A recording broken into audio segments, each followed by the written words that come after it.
everyone, and welcome back to Victoria's Little Peanut Nursery. I am so glad that you are here in our next installment of the Espresso Skintone. And what we've done is just completed the underpainting. Just as a reminder, I am only doing the head, one arm, and one leg for time. What I want to talk about today are the Viva paper towels. You may be familiar with them, you may not be. But the reason why I'm bringing this up is because I saw in a group somewhere recently where the young lady was talking about having an issue with lint continuing to be all over her kit. One thing you want to remember whenever you are working with vinyl or working on any particular painting project or any project that requires you to have a lint-free space, you want to do all that you can to prevent lint from coming into your space. So that means having an air purifier possibly. That could also mean having paper towels such as this, that's similar to cotton but not really, or using old white t-shirts. Because using regular paper towels will create a lot of dust. As a matter of fact, let me show you a comparison. So the Viva paper towels on the left are made with the cloth-like, tightly woven fiber, and this really makes them softer and more absorbent, which is less prone to shedding lint. In comparison to the Sam's paper towel on the right, this one has a looser weave, and that can really leave more of the fibers behind. Make sure that your cosmetic wedges are very dense. As you can see, when I squeeze it, it resists, so that means it's a very dense wedge. Try and minimize dust from accumulating on your desk area or on your kit before you start to work with your kit, because it's possible from day to day. If you're not storing your kit, like for instance, I leave mine on my desk from day to day, but if you are not storing it in a plastic tote with a lid or something similar, then you want to make sure that you come to it and wipe it off. You can wipe it down, or I have this little dust blower. Someone thought this was a hidden gun one time, but I just do this before I come on camera and make sure that there's no little fuzzies or any of that on the kit before I start. Because lint used to be a huge problem for me. But you want to do all that you can to try and prevent lint from accumulating on your piece. So let's go ahead and get started. So as you can see, we've done a lot of the realism work with the underpainting. And the next step is to go in and start to create the illusion of dimension by adding in some shading. And so if you are following along with the Espresso Skintone card, we would be on the mug or the block 2. So I was actually going to talk about this a little bit more in the next video, but I think it's important that I actually talk about this now. So you'll hear me mention the next video, but we're discussing it now. This is being recorded after I've already recorded that particular footage, but nevertheless. So this is something that I share in my virtual one-on-ones and my classes, but I wanted to just give you guys a glimpse of basically what this diagram is. So when you're looking at the head from a side view like this, I don't want you to think in terms of like random shading. I really want you to see sections or color blocks, because that's what creates the realism. So first, what we have is what I call color block 1. This is your overall base tone, and it goes across the entire head, right? So nothing too heavy there. It's just establishing like the undertone and really the foundation so that everything blends smoothly later. But before we go deeper into that, I want you to notice this particular area right here. We've talked about this before. This is where light naturally hits, like the upper forehead, the front of the cheek, and the mouth area. So we protect this area. We don't overload it with pigment. We let it stay as blank as we possibly can so that it can stay like pushed forward. So next, moving back slightly, we can go into color block 2. This area starts to shift into shadow, so your tone just gets a little bit, deeper as far as the shading, but it's still soft and we want it very subtle. We really don't want anything harsh. We just want to really build a transition. And then we move into color block 3. And this is where we start to get even more into depth. You really want to pay attention to making sure that this falls really natural.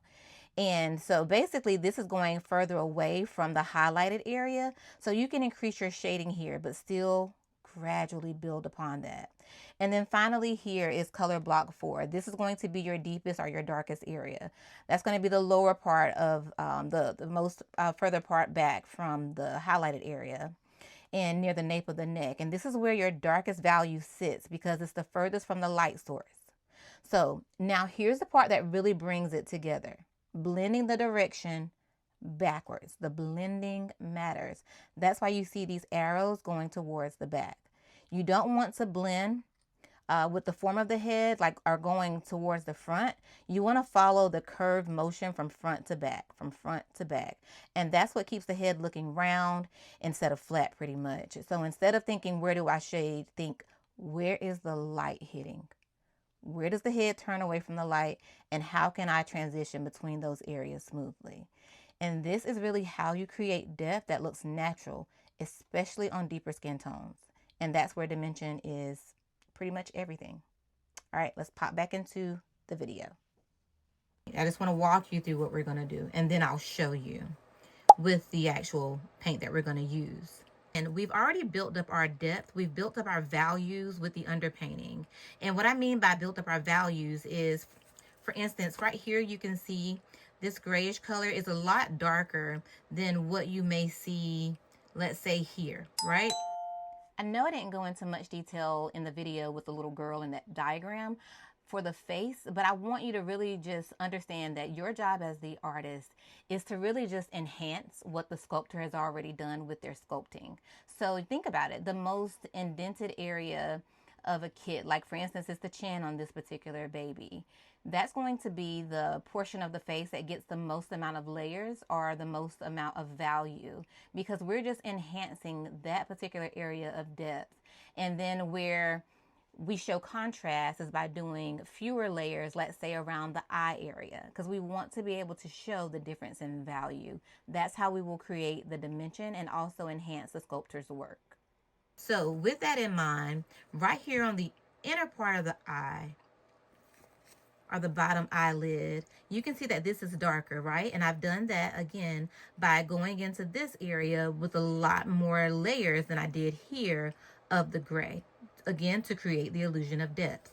So what I would do is on the very first layer of number 2 is I would do the entire section, right? And I'm going to wipe that off. This is just for demonstration purposes. So I'm going to do the entire eyelid itself. But as I continue to add layers, this part that's already darker from the underpainting is naturally going to get darker. So all the subsequent layers that we're going to add is just going to help to enhance the values that we've already built up with our underpainting. So underpainting is a very important step if you choose to do so. When I first started, I did not do underpainting. But as I have evolved, as my artistic abilities have kind of evolved, I have developed underpainting because I see the importance and the beauty that it adds in providing that extra realism and enhancing my piece. So what we're going to need for the video today is, of course, a paper towel so that we can dab our sponge on as we paint. We'll need a bowl for our pigment, as well as thinning medium, thinning oil, cosmetic wedge, palette knife, a liner brush, a shading brush, and as well as a mop brush. And y'all, this is actually a liner brush. It just allowed it to get so frayed and out of shape that I now use it as a mop brush. But anyway, it really helps to get into those creases. So let's go ahead and let's get down to the application. I am adding a little bit more pigment into my bowl. Just want you to see how much I have, because this is not going to be enough. Because we have to do a few layers of this particular step. Just wiping off my palette knife.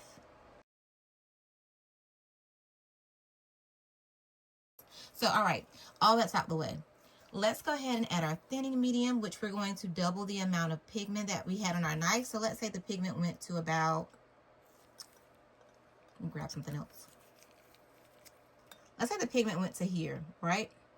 So what I would do is I would have thinning medium, that's 1, I would double it. So we go to about right here. However, I have 3 different colors, right? So I want to make sure that I am keeping into account exactly what I have in my bowl already. So when I get to add my thinning medium, I'm actually adding enough. But first and foremost, I am going to work out all the bumps and lumps of this pigment and try and mix this together as best as I can. Of course, it'll be a lot easier once I put the thinning medium into the bowl, but I just want to try and work out any lumps in the beginning so it's a lot easier, because I'm just going up against the bowl. And if you don't have a bowl, a clear bowl, it's okay. You can use a clear palette or any type of palette or tray or dish that you may have. I just like to use the bowl because I can pop a lid on top of it once I'm done with it for the day if I need to come back the next day, or I can cling wrap over it to preserve it. So that's why I'm using a bowl. So here's the color that I need for this particular step. And I am just going to wipe off my knife and then dip into the thinning medium. I'm going to try and double that here.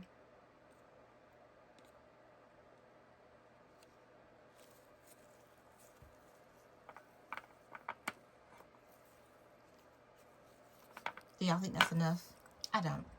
So I'm going to add some more. And the only reason why I know to add some more is just from experience. Just adding a little bit more. Adding more, not so much because I don't think it'll be the right color. I'm adding more because I want to have enough to last me. I hate making more paint. It's kind of like stopping for gas. You know, that's one thing we hate doing. That's one chore we do not want to do. But what I like to do is I like to create all my paint up front if I can for all the layers that I'm going to be doing.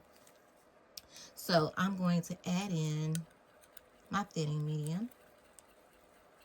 And if you find that your paint is getting too diluted, because of course thinning medium does dilute it, then you can just add more pigments.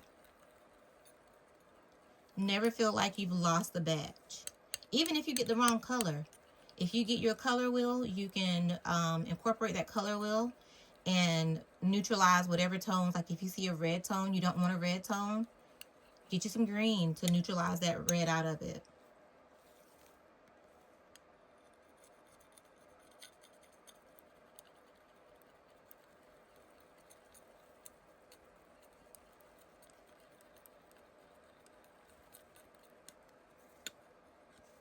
Beautiful. Okay, so now what I'm going to do, just for more movability, what I mean by that is how it moves on the kit once it's applied. I'm going to add maybe 2 or 3 drops of thinning oil because I want to be able to have the freedom that I need whenever I'm painting. I'm going to put it at the bottom, actually. I think that might have been 3 drops, but I'm using thinning oil, not Gamsol. This is Exodus from McPherson, their thinning oil, which I love. Okay, move this to the side. Let's get started. We are just simply going to be applying this layer onto all of our shadowy areas. That is as simple as I can explain it. With this first layer, it's very easy to apply it because you don't have to start staggering this layer. And you'll know what I mean whenever we get into our next video. But let's go ahead and start applying this particular mixture onto the shaded areas.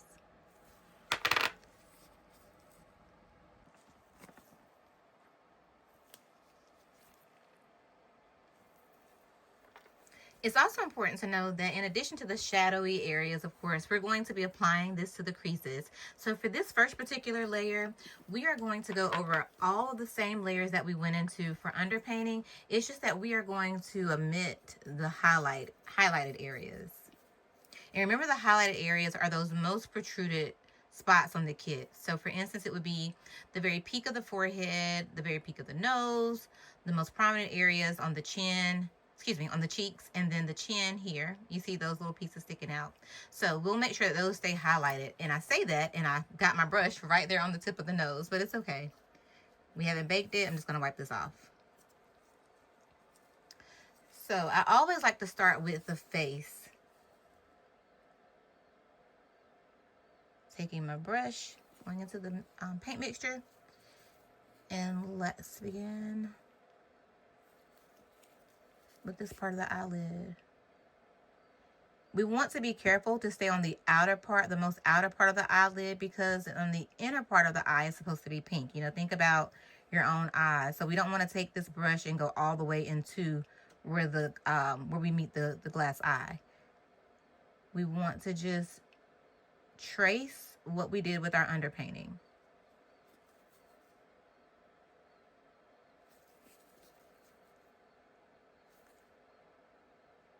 Once we get to the next few blocks. But for right now, all we're doing is pretty much tracing our underpainting. Did not mean to get anything there.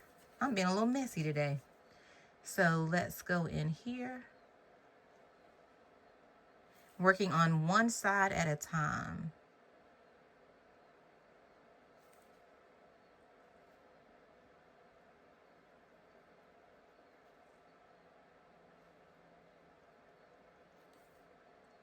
And this layer will actually be done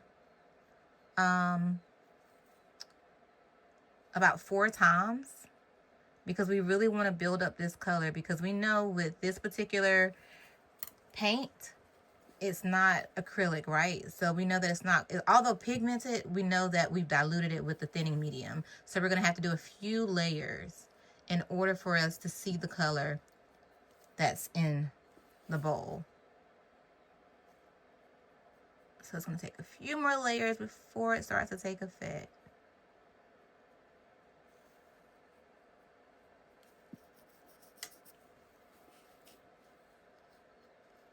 Just getting into those creases, making sure.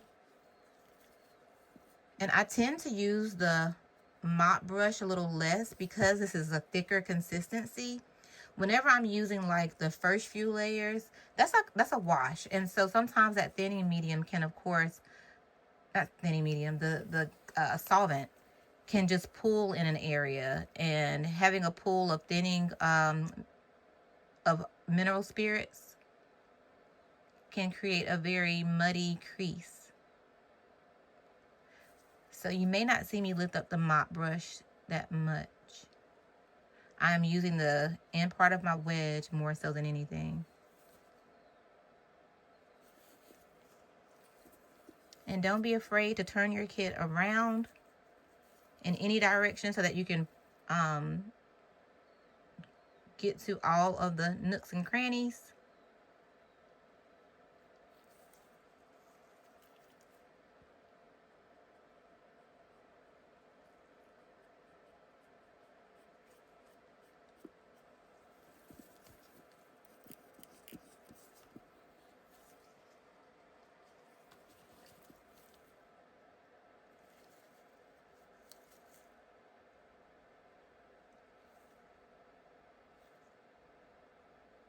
I'm being careful not to go into those highlighted areas, but for sure into the shaded and depth areas to continue to enhance the depth areas, the shadowy areas, but the highlighted area we will do much later on.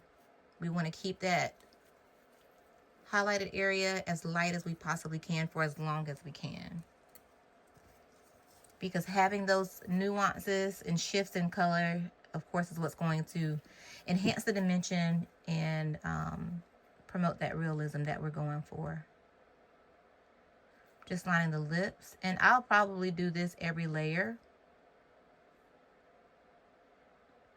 to really bring the skin tone out in the lips.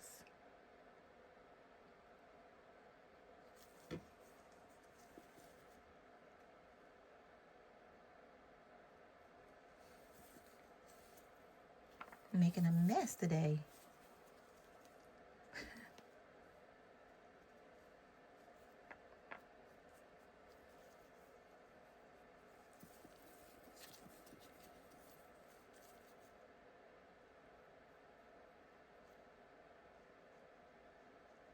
You want to be sure that you bring that color down out of the nostril, because that is the natural part. Like, you wouldn't just stop right here. You want to make sure that that color comes out.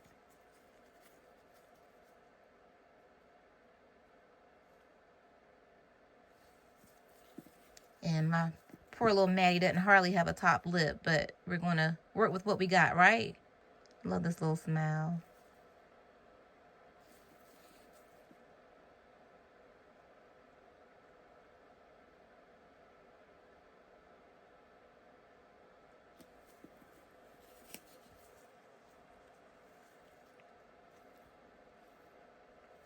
It's pretty blended, so I don't want to really touch this much. Let's go in on this side while we're at it.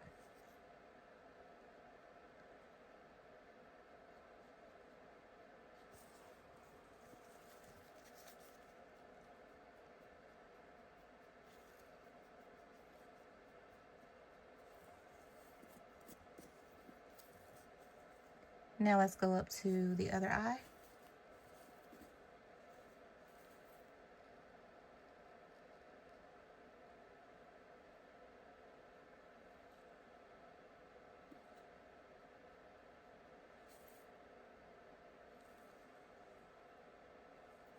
Into that corner of the eye where we've already built that shadowy depth.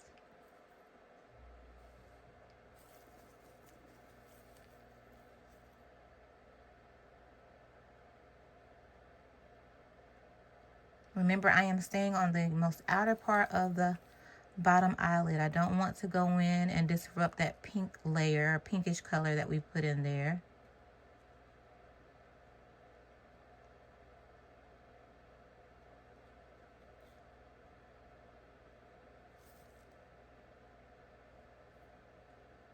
Following the crease.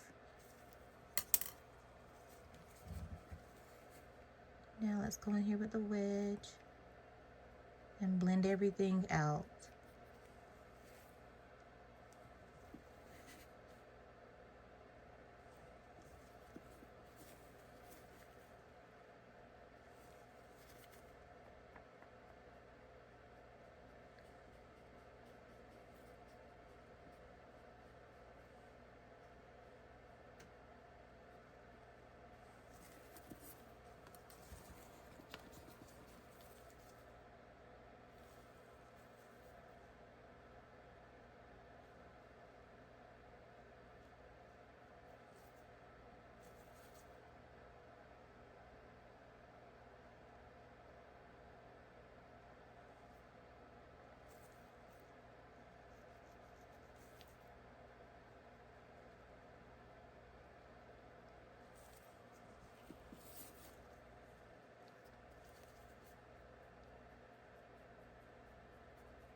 Y'all, I just love her little face. Oh my goodness, she's so cute.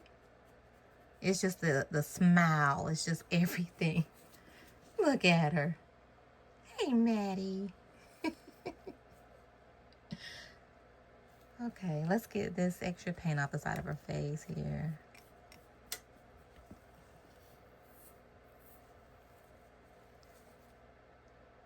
Now let's go to the ear. Maybe something's on, yeah, something's on my glove. That's what's making it so messy.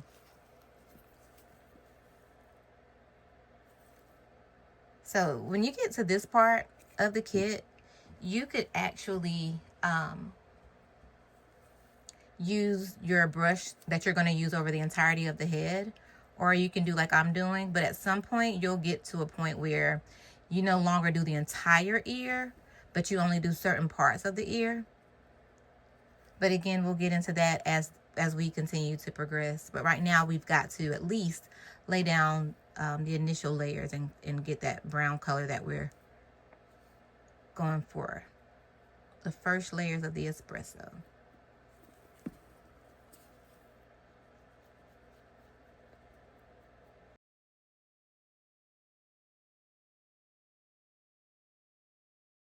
And using this liner brush really helps me to get into the nook and crannies of it all, like get into those creases, just to ensure I am building up these initial layers pretty good.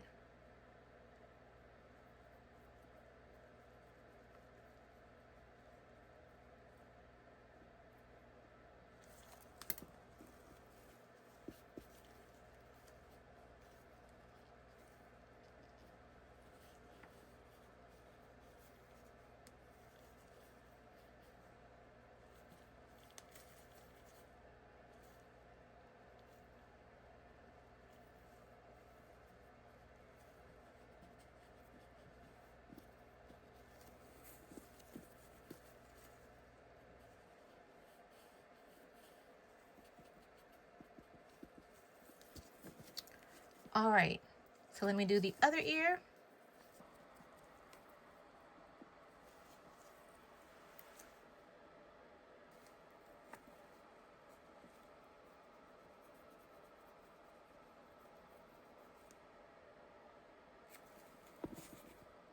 I'm occasionally dipping my brush into the thinning oil at the bottom of the bowl. Again, to help with moving it, because if I don't do that, then what ends up happening is the brush will get too dry and it makes it more difficult for the paint to move. And I don't want to completely saturate my paint with the thinning oil because I don't want to dilute it anymore.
I forgot to explain to you, if you watched the Americano's skin tone series, then you may remember this, but I want to make sure for anyone that's new, whenever we get to the forehead, the peak of the forehead, we know that we want this most outer part to be a highlighted area, so meaning we're not going to get any of the darker color there just yet. But I want you to see where, or how you know where to actually start your shading at what point. So granted, we do a lot of that already with our underpainting, but for the sake of showing you where to properly shade, you want to take your thumb and your index finger and put it here. And then what you'll do is you'll keep your hands out the same width and move your thumb up to the nose, the tip of the nose, and the index finger wherever that falls on the forehead. Then that's going to determine where our shaded area should begin. So let's go ahead and take this out. Tip of the nose, let my finger fall. So about right here is going to be, and it makes sense, right? That's the most prominent part of the forehead, really. So my shading would begin about right here, right above that, okay? So I'm just gonna mark that. So that way I know to come from this angle. Let me use my liner brush so I can show you exactly what I mean. I'm going to come from this angle back.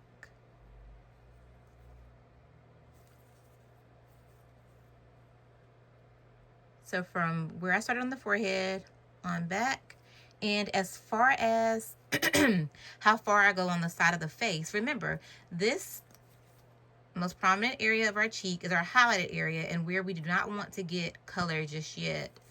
I am going to take my liner just to show you how far out I'm going to go with this layer. So this is our very first layer, therefore it's the closest to the highlighted area. As we get to the next few blocks, those layers will start to begin further and further away from the highlighted area, because that's how we're going to build that dimension.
tally marks for each layer or each step of the shading so that I can keep up with how many I've done. So if I have to stop in between layers, I know exactly what I've done so every piece can get the same amount of layers. All right, let's talk about limb placement for a second. Again, this is me incorporating this image or diagram into the video after I've already filmed the other footage. So I won't break it down in our video, but I just want you to see where the placement is for the colors. So all over we have one, right? Which is that wash consistency. Then we do our underpainting. And then with block 2, we start to stagger in our shading. So what this diagram does is just gives you a glimpse. Again, this is something I use in detail with one-on-ones and my virtual classes. But just for you guys to get a glimpse of what I mean, I want you to be able to see a visual image, and screenshot this if you like, get a visual image of where I place colors. And granted, whenever I'm done, it doesn't look like this. And if you're familiar with the Kate Charles tutorial, it kind of looked like this, where the color stayed there. But basically what you have to do is you have to make sure you are blending appropriately. And that is the game changer. But nevertheless, you can see that for block 2, I go up to this point on the arm in this particular area, and same thing on the leg. And then block 3 pretty much comes down a little bit more, and then block 4 is concentrated more so around the wrist. And same thing for around the elbow area. I come out around the elbow area with block 2, and then block 3 is pretty much put in a little bit more here, and then block 4 is more so centered. And then at the top of the shoulder, you'll see that block 2 comes down this far, and then block 3 comes up a little bit more, and then block 4 is pretty much sitting here, because the closer or the further away we are from the highlights, remember, the darker it gets. So that's about it. Let's jump into the limb shading.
right, so this is after 5 layers of block 2. As you can see, we have built in natural shading, very subtle. And by the time we get to the end, we'll be able to see the contrast between the 3 that we're going to be adding in block. We just did block 2. We're going to then do block 3. And then, of course, block 4 will be our darkest of them all. All right, guys, I will see you in the next video. Have a good one and take care.